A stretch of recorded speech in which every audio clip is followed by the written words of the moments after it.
Today on Paranormal Hunters, we're looking into the Crocodile Man of Gotham. So my partner Bob and me here, we're going to go down into the sewers and we're going to find out if there's anything true about this rumor. Let's go.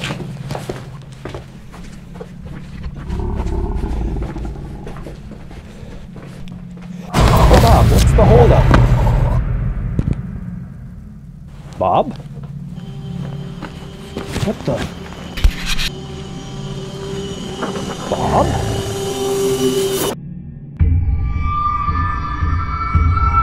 Don't you just hate cliffhangers?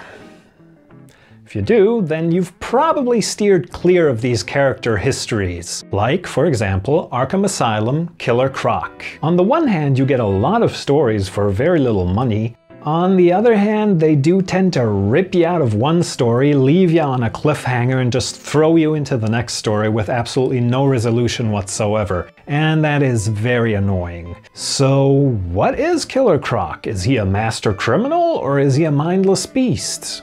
Well, both, actually. The first story in this book is Don't Mess with Killer Croc, which is Killer Croc's debut. And here he's this master criminal who's working out this plan to break Batman. What really bugs me about this story is that it's very good, but for some reason they decided they're not going to put the last issue of this three-parter in there. They just give you the first two parts. It is the only really annoying cliffhanger in this book. So that's something positive. The next story, you get Killer Croc slowly descending into madness. He's had a lot of electroshock therapy and he's just not doing so hot. In the next story, Killer's Bane, Croc, who was buried alive and pretty much drowned in sewage in the last issue when we saw him.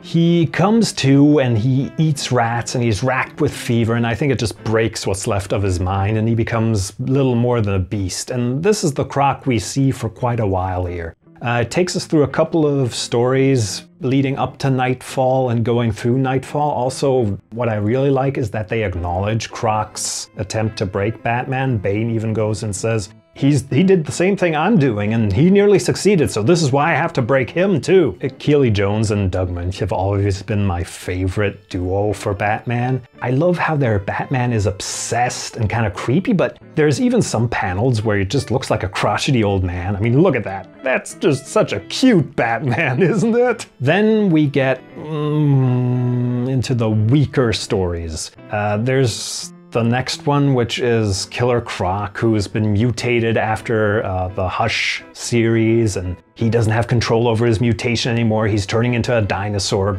and Dr. Beleza is the only hope he has of having a cure.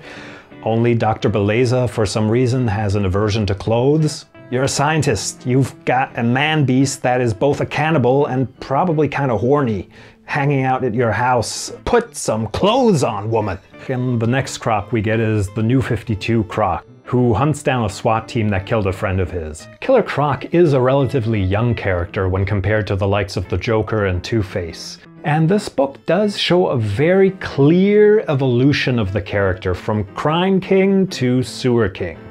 And you know, there's different authors, different writers. Some of the stories are stronger than some of the others, but all in all, it's pretty tight.